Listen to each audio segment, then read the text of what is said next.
Entonces la clase de tecnología musical, pero más que nada vamos a hacer una conceptualización respecto a un texto que les voy a compartir, que es de Enrique Alexander del 2014, que es una Biblia para todas las personas que nos gusta el sonido y que trabajamos en sonido mucho tiempo, eh, en el cual vamos a aclarar ciertos conceptos que me parecen muy importantes que se tengan que aclarar. Y es por eso que los primeros conceptos dentro de este libro tienen que ver con el sonido, y sin duda esto nos remonta a las clases de física, ¿cierto? Eh, y que el sonido al fin y al cabo, ¿cierto? Es un efecto físico, ¿ya? Que ocurre cuando, ¿cierto? Un objeto vibra y desplaza eh, aire alrededor, ¿m? Y hace que este aire se mueva. Eh, Sin duda esta forma que nosotros siempre vemos en las clases de física, que involucra acerca de el periodo, ¿cierto? Que es el tiempo, y esta sinusoide perfecta que nosotros vemos, en realidad no es tan perfecta, sino también sufre algunos cambios, algunas perturbaciones, y ya vamos a ver más adelante que tienen que enfocarse con lo que es el armónico natural que se produce en el sonido. Y bueno, sin duda tenemos un ejemplo, ¿cierto?, de lo que ocurre, ¿cierto?, con las distribuciones de las frecuencias en el espectro. Lo que son 125 Hz, 250 Hz, 500 Hz, 1 kHz, 2 kHz, 4 kHz, 8 kHz y 16 kHz. No mencioné los 20.000 kHz porque es una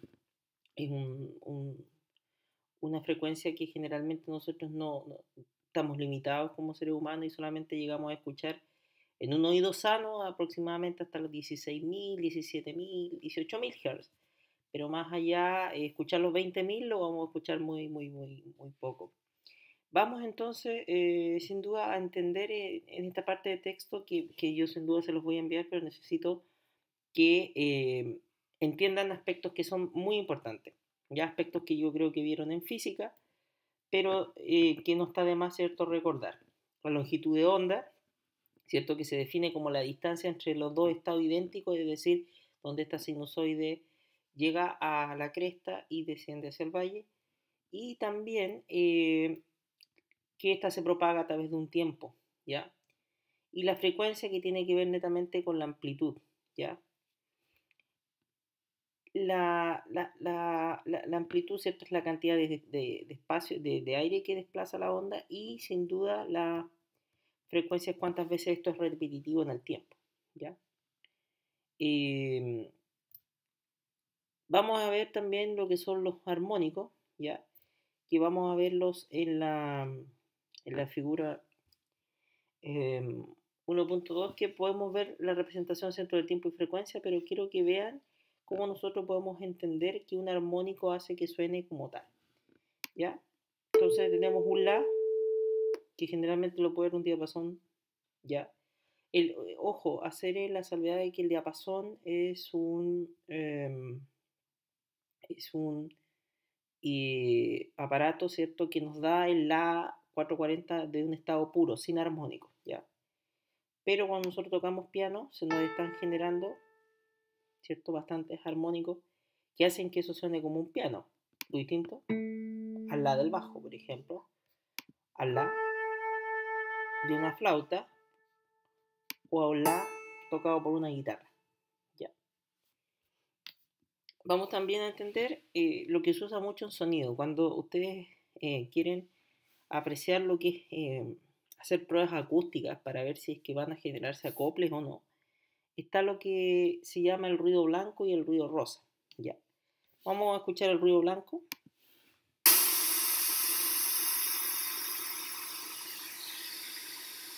que generalmente el ruido blanco se utiliza porque contiene todas las frecuencias, ¿cierto?, que se pueden dar en un determinado sistema acústico, y estas pueden hacer, ¿cierto?, que uno genere un acople intencionalmente, a ver qué frecuencia, ¿cierto?, está teniendo feedback o se está retroalimentando y genere un acople. Y el ruido rosa,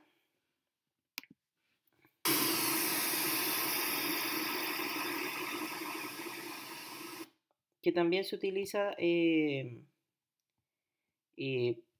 para también hacer estudios acústicos más que nada. Pero generalmente se usa siempre el ruido blanco, que es un ruido para probar y ver ciertos efectos sonoros que se puedan ver en un espacio determinado. Y los armónicos, que es lo más importante, nosotros habíamos visto recién una sinusoide perfecta, pero aquí ya vemos una sinusoide, ¿cierto? Que no es perfecta. Y todas estas cositas que nosotros estamos viendo acá, estos valles y sinusoides que no se fijan que es perfecta, ¿cierto? Cuando nosotros la graficamos es perfecta, pero aquí no es tan perfecta, ¿ya? Y eso es porque aquí hay armónicos. Aquí estamos viendo, ¿cierto? Cómo este es una frecuencia, podríamos decir, ¿cierto? Determinada en un segundo. Vamos a entender también eh,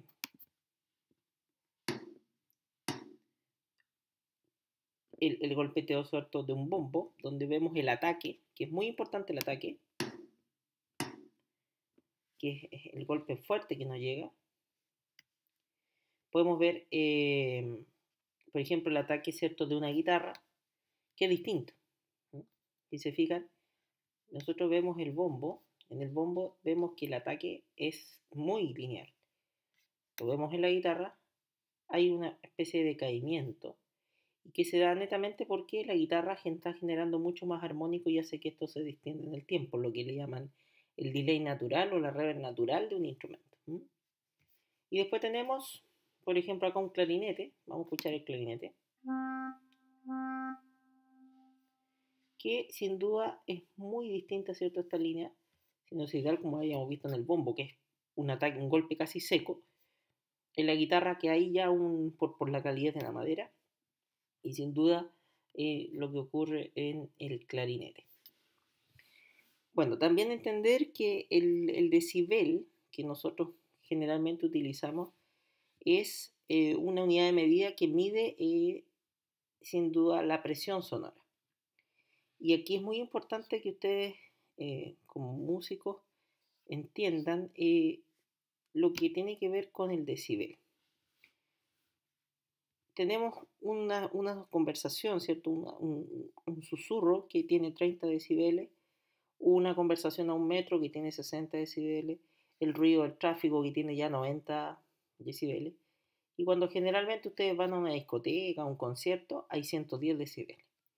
Sobrepasando los 120 decibeles, lo que le llaman el umbral del dolor, el cual genera un daño muy fuerte en los huesos y en el tímpano, y eso provoca un dolor muy, muy, muy fuerte. Por eso se llama el umbral del dolor. Es lo que ya es demasiada los movimientos mecánicos que están ocurriendo en nuestro oído que genera un dolor. En este mismo texto van a observar, ¿cierto? Teóricamente cómo está todo determinado en fórmulas, pero más importante es que aprendamos cómo y reflexionemos sobre conceptos básicos que vamos a ver. Y vemos, por ejemplo, acá la potencia sonora, o sea, fuente sonora a 1 metro cuadrado, 4 metros cuadrados, como esta, ¿cierto? Tiene que desplazarse en este espacio.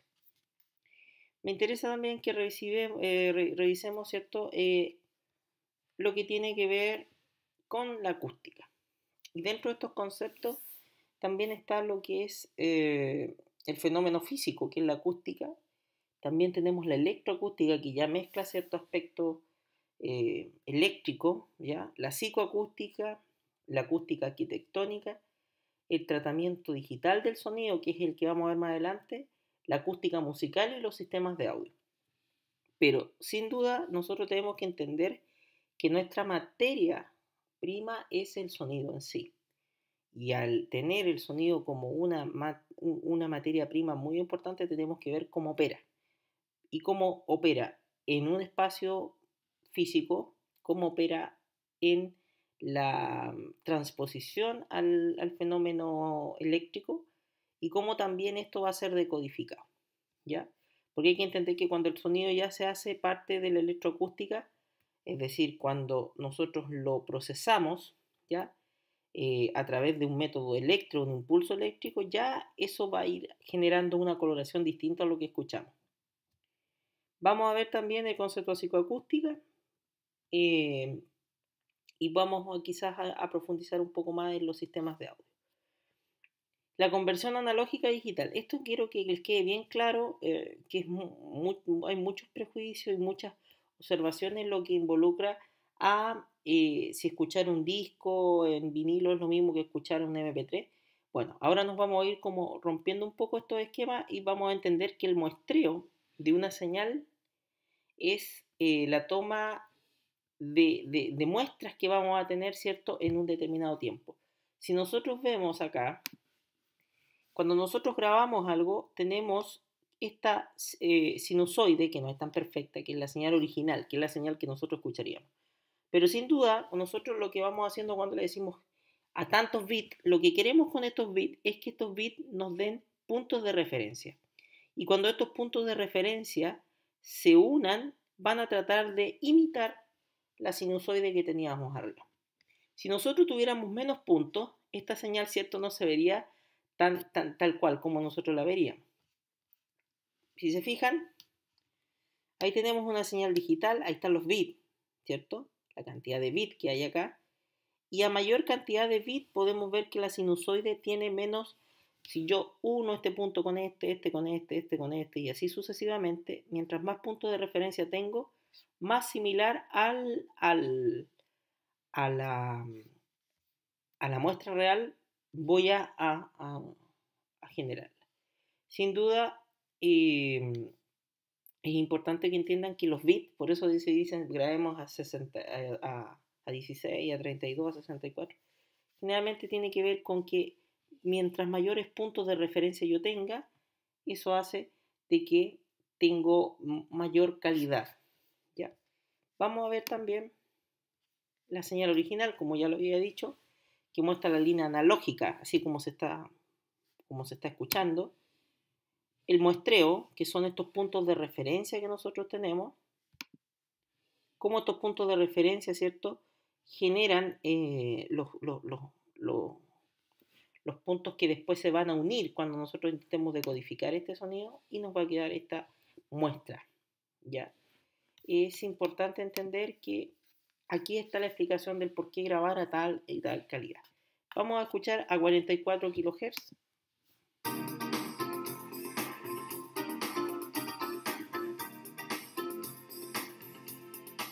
Ahí podemos escuchar que está en un buen radio, ¿cierto? Una buena muestra. Escuchamos esta 22,05 kHz.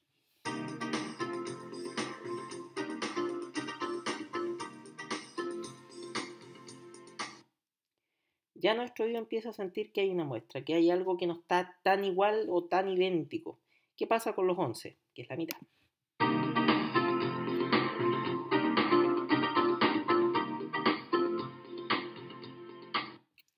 ¿Y qué pasa con los 6?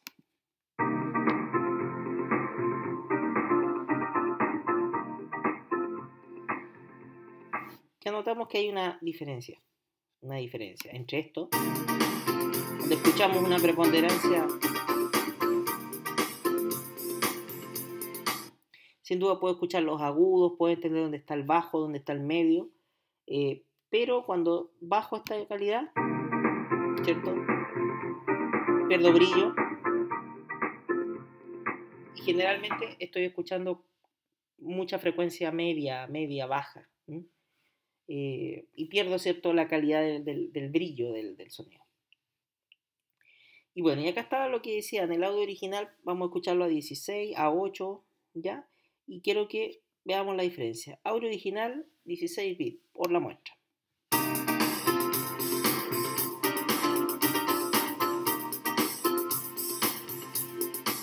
Vamos a escucharlo a 6 bits.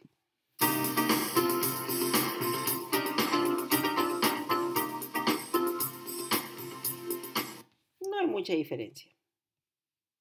A 4.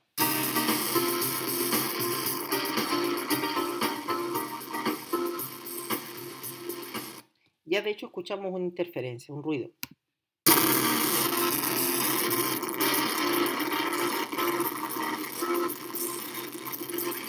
y ya vemos que a 2 bits ya está demasiado distorsionado el sonido. Esto tiene que ver, ¿cierto?, lo que yo explicaba recién, la cuantificación, ¿cierto?, de estos bits, que esta es la sinusoide. Y si se fijan, mientras mayores puntos de referencia tenemos, más se imita a la muestra. Si tuviéramos, por ejemplo, un punto acá y un punto acá, esta sinusoide, por ejemplo, desaparecería, ¿cierto? Todo la cresta de esta sinusoide. Si yo, por ejemplo, pongo un punto acá y un punto de referencia acá, todo eso se pierde. Entonces, analógico versus digital. Desde la popularización, ¿cierto?, del compact disc se ha venido produciendo una encarnización de una discusión entre los defensores del sonido analógico, abanderado por los discos de vinilo, y aquellos que defienden el audio digital, que ofrece mejor calidad.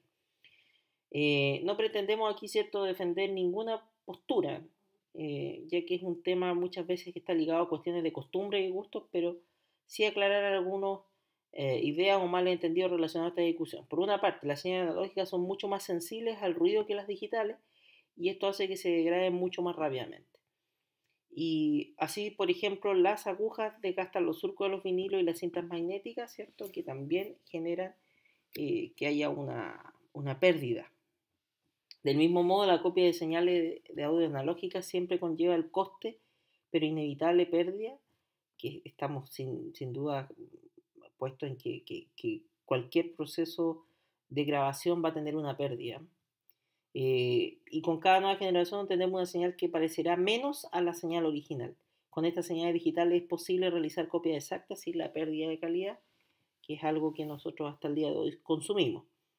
El sonido digital, por su parte, no está exento de problemas, tal como vimos antes en el proceso de muestreo, se hace un resulte que hace imposible recuperar ciertas frecuencias, que era lo que yo le explicaba recién, que a mayor cantidad de bits, ¿cierto?, esta sinusoide puede imitarse de mejor manera, pero si tengo menores puntos de referencia, ¿cierto? Estos puntitos de referencia que yo voy a hacer en el muestreo, pierde calidad. Bueno, y entramos un poco con la psicoacústica. Aquí yo quiero más que nada presentarle esta unidad que sin duda los invito a que lean el texto que yo les voy a dejar, que es la fisiología del oído humano. Y esto es muy importante porque es nuestra materia prima como músico y nosotros la utilizamos día a día en las clases, ¿ya? Y nosotros la usamos, vamos a usarla como músicos toda la vida, yo creo. Vamos a mirar esto que me interesa muy importante, yo creo que hasta aquí vamos a llegar hoy día, que tiene que ver con la parte de este oído, ¿ya?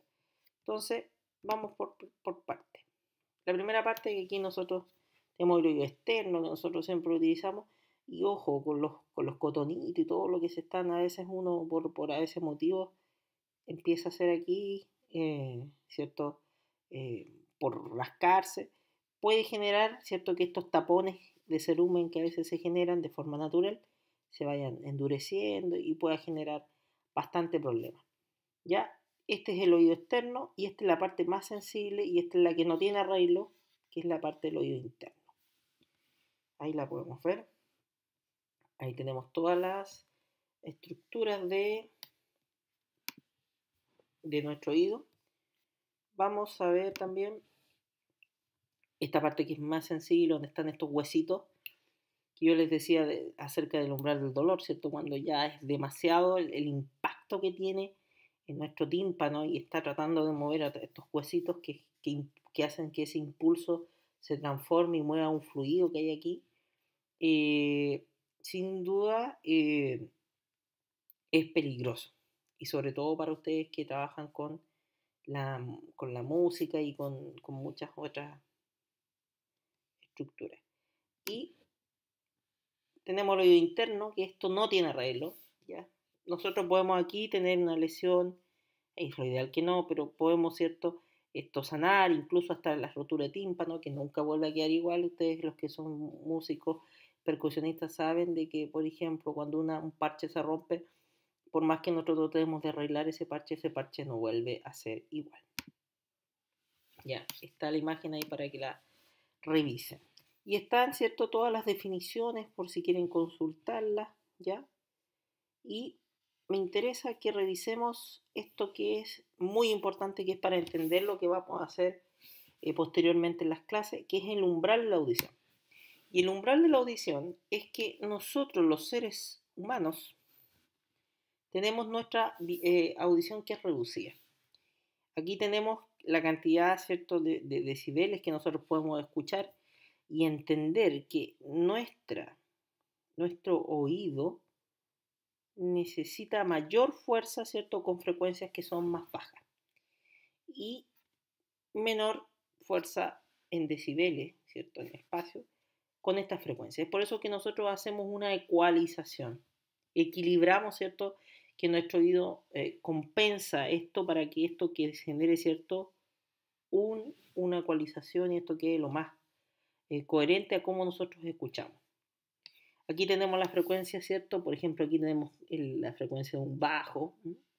Y aquí tenemos la frecuencia que nosotros escuchamos muy bien y que necesitamos muy poca fuerza. Son frecuencias entre 2000 y 4000 Hz.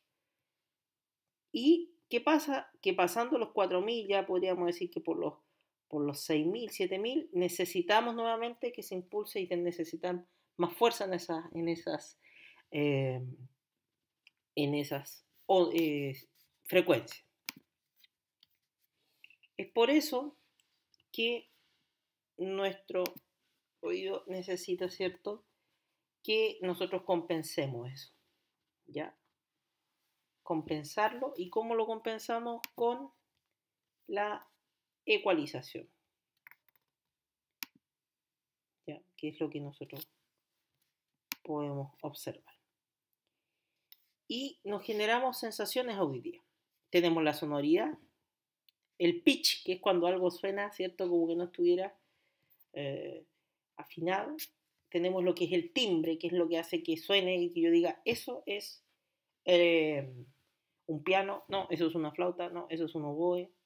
¿Cómo uno puede reconocer, por ejemplo, entre un violonchelo y una viola? Porque hay un timbre que es distinto. Pero si es la misma afinación, sí, es la misma afinación, pero el timbre es distinto. Y el fenómeno del enmascaramiento, que más que nada después lo vamos a revisar cuando se empiecen a hacer ya muestras y otras cosas. Y vamos a entrar a lo que es microfonía. Me interesa que revisemos esto que hice acá un ratito, que es un proyecto en el GarageBand. Esto va a sonar muy absurdo, pero es una canción que escucharon mucho ustedes. Que tiene que ver con la canción Tusa, ¿cierto?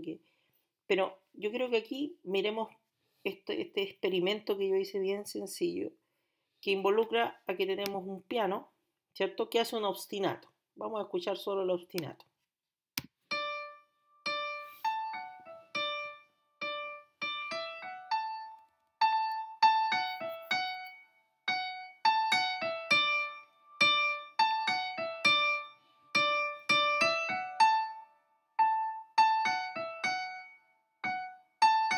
Y como es un ostinato, es un bucle, se va a repetir hasta el infinito y más allá. Y quiero que miremos ahora solamente esto que yo hice acá, que es la armonía. La puse con un piano sintetizado para que escuchemos solamente la armonía. Si menor, ¿cierto? Un si menor, un re mayor, un la mayor con inversiones, sol mayor, y vuelve a dar este mismo ciclo armónico, ¿cierto? Ahora, ¿qué pasa cuando nosotros unimos esta armonía y este bucle, ¿cierto? Este bucle con... vamos a quitar esto para que puedan escuchar de acá. Voy a quitar este bucle y vamos a escuchar lo que es el piano y el bucle. El acorde, la armonía y el bucle.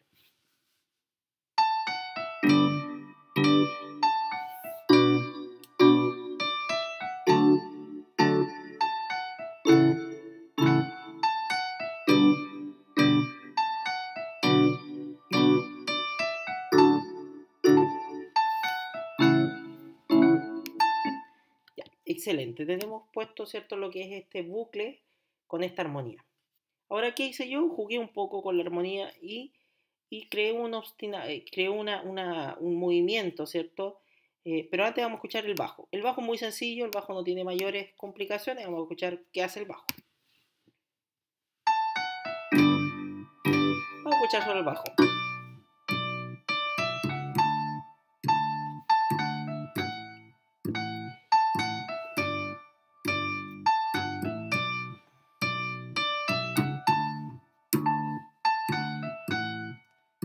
¿Ya? Etcétera. Tenemos el bajo, ¿cierto? Que nos marca la fundamental de cada acorde. Si, sol, re, la. Vamos a ver ahora qué es lo que está pasando con esto que les he hablado recién, que es un jueguito, ¿cierto? Armónico, que sin duda nos va a aclarar un poco. Vamos a escuchar solo este juego armónico. Lo voy a poner con el bucle para que también lo escuchen.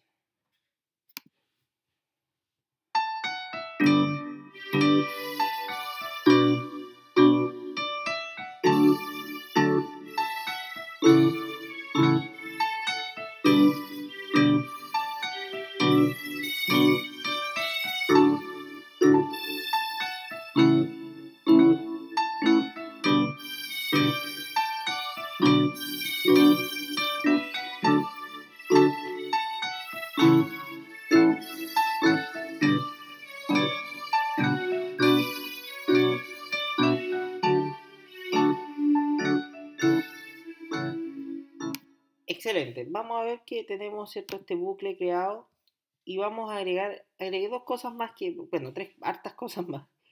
Entre ellas agregué esto que es un piano, ya que va a ser una especie de melodía, ya para que escuchen cómo esto se conjuga con la melodía de esta obra.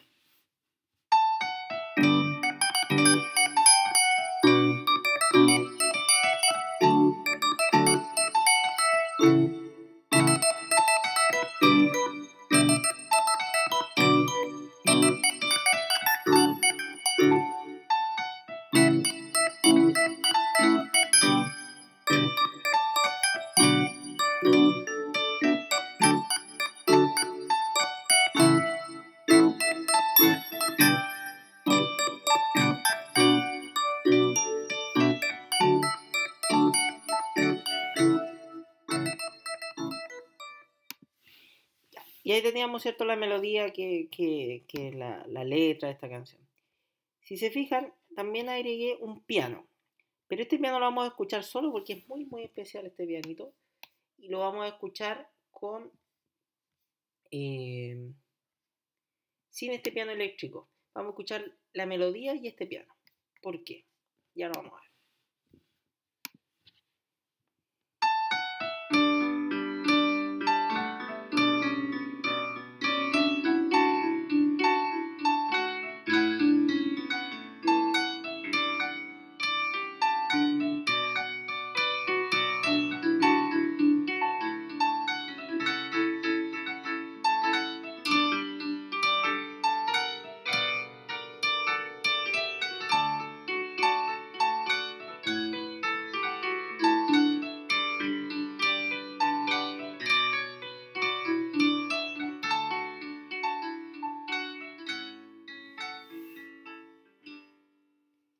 Excelente. Vemos que lo que está ocurriendo es que también hay una pista maestra que yo le puse acá abajo, que es una automatización, que es un fade out, ¿cierto? Una salida de estas pistas para que no quede tan cortado. Y quiero que también vean que intenté hacerlo con todo esto con el mismo iPad y por eso hay, a veces genera una latencia. ¿Ya? Esa latencia es porque estamos sin un controlador MIDI. Cuando hay un controlador MIDI, ¿cierto? Esto se hace eh, más rápido, más eficiente la pulsación. ¿Ya? Siempre va a haber una latencia con estos aparatos eléctricos y por eso los mejores sintetizadores son más costosos y trabajan con una interfaz a veces para evitar estas latencias. Pero siempre se va a generar latencia y por eso aquí está la base de una percusión típica de reggaetón, ya donde yo estoy marcando ciertos demás. Vamos a escucharla completa con todos los instrumentos.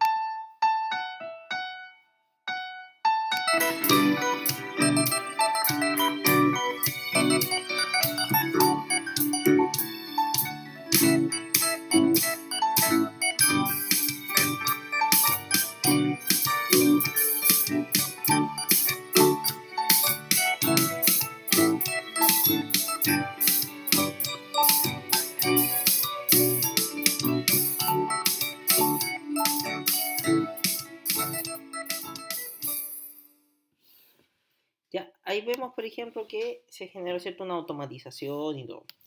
Esto que tenemos acá es la pista maestra y esto es lo que quiero que revisemos. Dentro de estos efectos vamos a tener un eco, ya, que va a ser un eco maestro que se le va a unir a toda la pieza. Vamos a tener también los módulos como el compresor, ¿cierto? Y el limitador, que no lo vamos a entrar a profundizar ahora, pero sí vamos a entrar con todo lo que vimos recién en el ecualizador. Esto que está acá es el ecualizador general de la pista. ¿Ya? Aquí tenemos las frecuencias bajas, ¿cierto? Las que van entre 20 Hz y las que van entre los 20 kilos. Vamos a ver qué pasa cuando yo empiezo a mover estos parámetros y quiero que miren, por favor, los parámetros que vamos a empezar a mover. Voy a empezar a mover, voy a dejar esto como bucle para que podamos escucharlo y ver la diferencia. Esta es de partida se están generando. Cada vez cuando yo reproduzca van a generarse estos análisis que me van a decir dónde está la mayor fuerza de las frecuencias. ¿Ya? Vamos de nuevo.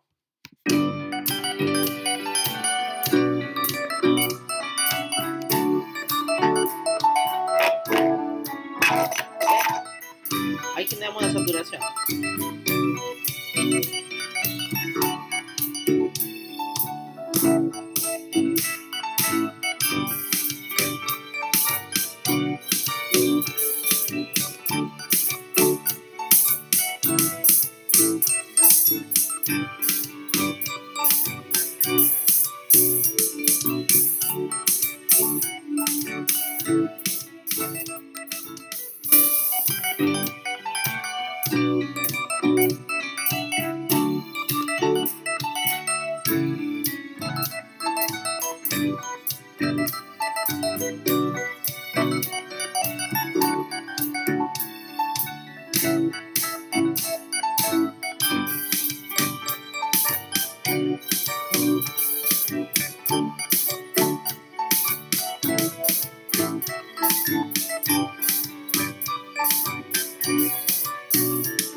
De partida, ¿por qué lo hice con esta pieza? Usted me va a preguntar, ¿el profe es reggaetonero? No, el profe no es reggaetonero, sino, ¿por qué lo intenté hacer? Porque acá teníamos un bucle muy, muy claro y que fue un bucle que pegó en el verano y que se quedó en la mente, yo creo, en el inconsciente de todos nosotros por fuerza de la osmosis, es decir, tanto que ingresó en la célula y quedó. Y es por eso que también quiero que entiendan que todas estos bucles y esta música que nosotros escuchamos generalmente tiende a la repetición porque quieren dejar la idea clara. No porque hay un concepto detrás de ello, ya un concepto compositivo profundo, no, sino porque quieren que quede. Y esto queda clarito cuando ustedes escuchan el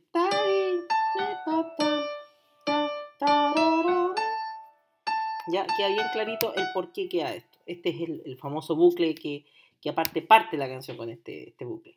Y no parte así por capricho, sino porque dentro del mercado esto intenta que quede en tu cerebro.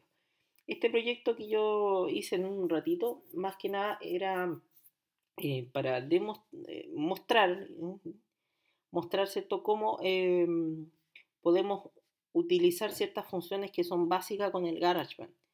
Ya, todas las personas que son usuarias, ¿cierto? De esta plataforma iOS pueden usar el GarageBand como una herramienta, ¿cierto? Para hacer bucles, ¿ya? Yo puedo generar este bucle, por ejemplo, de armonía y dejarlo aquí repetitivamente y empezar a improvisar. Por ejemplo, y crear algo aquí. ¿Ya? Y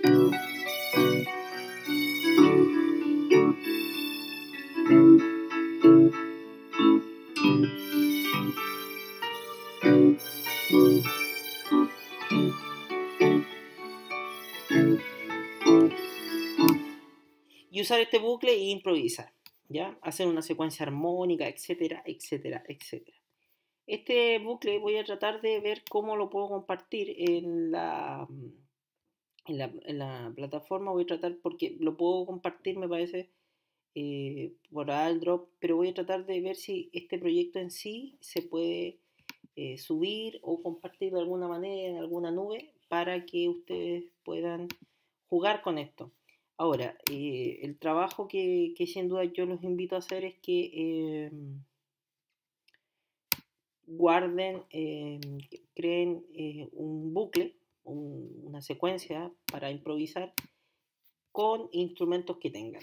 Ya, yo sé que no todos tienen en su casa pianos o guitarra, pero voy a tratar de trabajar con otro sistema también que sea un poco más abierto, porque GarageBand es exclusivo de iOS, eh, para que ustedes creen bucles. Ahora, ¿qué también pueden hacer? Crear bucles y grabarlos en el celular y después utilizar, ¿cierto?, el Audacity para irlos pegando. Eso genera que no podemos grabar en línea, entonces no tenemos feedback de lo que está sonando. Pero de alguna u otra manera vamos a tratar de ir trabajando y creando nuevos experimentos, ¿cierto?, a distancia, a pesar que es difícil si no tenemos las herramientas, pero para las personas que les gusta el sonido, que después yo creo que viene otro día, que también voy a enviarles el libro este de tecnología musical, eh, se los voy a enviar porque en este libro es como la Biblia que usamos las personas que nos gusta el sonido, porque viene todo lo que es la microfonía y el tipo de micrófono. Ahí tenemos el SM58, que es uno de los micrófonos, ¿cierto?, más conocidos del mundo y que más se utiliza y de mejor calidad. Este micrófono está costando aproximadamente 105.000 aproximadamente. Tenemos los micrófonos de condensador, todo lo que es altavoces, cómo opera, el Twitter, ¿ya? El Woofer, el Twitter, ¿ya? Aquí tenemos, ¿cierto?, el Twitter, que es el agudo, tenemos dos bocinas que hacen el medio y este woofer grande que hace el bajo. Ahí tenemos una bocina de las antiguas, ¿cierto? Del sistema de altavoces por bocina. Hoy en día se usa la Narray. Tenemos caja acústica, ¿ya? El audífono, que sin duda también es un sistema de bocina, mucho más. El diseño de sala, vamos también a ver lo que cuando una sala está seca, está húmeda, ya, la reverb, todos los efectos que se generan naturalmente en ver los teatros, por ejemplo, como porque está así, lo que nosotros vemos en el Mesesub, ¿cierto?, que hay como una pequeña pendiente, todo eso también lo vamos a tratar de ver. Y está puesto en este libro, diseños de planta de una sala, y también dentro del sistema de refuerzo sonoro, que es sin duda donde vamos a entrar a jugar con los aparatos de la escuela seguramente, y que tiene que ver con este sistema Lana Ray que yo les explicaba. Las conexiones, vamos a jugar con los plus seguramente. Aquí tenemos las conexiones, ¿ven? 3.5, estas son 3.5, este es mono, este es estéreo porque hay dos entradas, y el famoso plug que le dicen, ¿no? El plug, ¿eh? Que es la entrada más conocida. Tenemos el tipo Canon, ¿ya? Tipo Canon DMX también. El RCA, donde tenemos la señal de video, y LIR, audio. Y este sistema que generalmente no lo utilizamos hoy en día en el sonido. Este sí, este es el Spicon, ya es Spicon, que es un sistema donde usted ingresa y gira la palanca. Y aquí tenemos el MIDI. Este es el antiguo sistema MIDI, porque hoy en día se usa el MIDI con otro tipo de entrada. Y bastantes conexiones ahí, ¿cierto? Que esto más que nada se trabaja con las mesas digitales que trabajan con este tipo de conexión, que hacen que de allí se proyecte eh, una conexión de Wi-Fi para poder trabajar con el iPad o cualquier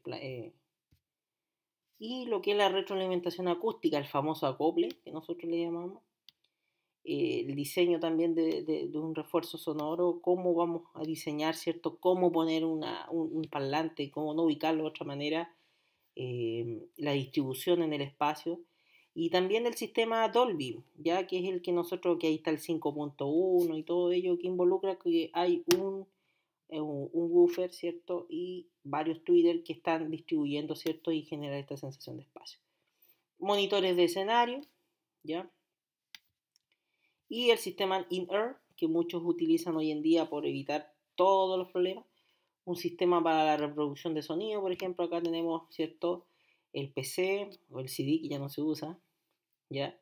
La mezcla y el ecualizador gráfico. Tenemos un amplificador, que es el power, que le da energía a esto. Hoy en día no se usa esto en muchos sonidos, casi todo esto, los altavoces están trabajando de forma activa, es decir, que el parlante tiene su propia fuente de alimentación y no hay que pasar por esto. Pero antiguamente y en los grandes escenarios se trabaja con la mezcla, se trabaja con el ecualizador y este ecualizador ya pasa la mezcla ya limpia a este amplificador, a este power que le da energía a todo.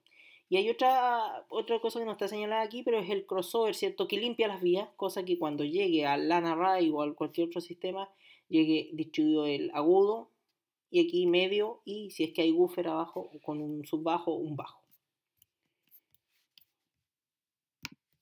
Este famoso libro. Y a ver, parece que aquí tenemos otro sistema de refuerzo sonoro. Acá está cómo sacar los monitores. Ya que los monitores generalmente trabajan con una ecualización plana, porque no queremos colorear el sonido de lo que está ocurriendo ahí. Y lo que es el sistema de refuerzo sonoro, ¿cierto? En una mesa principal, que también lo vamos a ver en algún momento. Ya todo lo que es la microfonía de voz y la microfonía de instrumentos son distintos. Con este famoso splitter que va a dividir las vías. ¿Sí? Y vamos seguramente también a revisar más adelante lo que es la ecualización, que está más adelante. Ahí está el ecualizador gráfico. Y hoy en día aquí ya se utilizan ecualizadores digitales, como nosotros lo vimos ahí en el computador, en el sistema de GarageBand. Y el famoso compresor, que nos va a ayudar también, ¿cierto?, a comprimir cuando una frecuencia llega. Generalmente está las compuertas de ruido, gate, que generan, ¿cierto?, que cuando llegue un golpe, por ejemplo, de un bombo, no sature, ¿ya? No quiebre, sino el compresor comprime, ¿cierto? Y ayuda a fortalecer también eh, esa frecuencia que está más desvalida, ¿cierto? Ese golpe, ¿cierto? Que tiene un ataque y que después decae, trata de igualarlo para que no genere, ¿cierto? Ese golpe muy potente. Y eso sería como el libro que yo les voy a tratar de enviar al correo, ¿ya? Y también les voy a estar enviando otros material que involucra a cómo empezar, ¿cierto? A explorar y a crear música. Voy a tratar de buscar eh, algunos textos que también apoyen sobre la armonía y voy a tratar de grabar algún material que tenga que ver con los modos, pero es entender los modos no de forma matemática ni de forma eh, casi erudita los modos, sino también aplicarlos, pero aplicándolo obviamente entendiéndolo, ¿ya? Bueno, y decirles que queda ahí va a quedar mi correo para que me escriban cualquier duda, consulta y si los puedo ayudar a través de la distancia y el trabajo remoto. ¿Ya? Nos vemos, muchachos.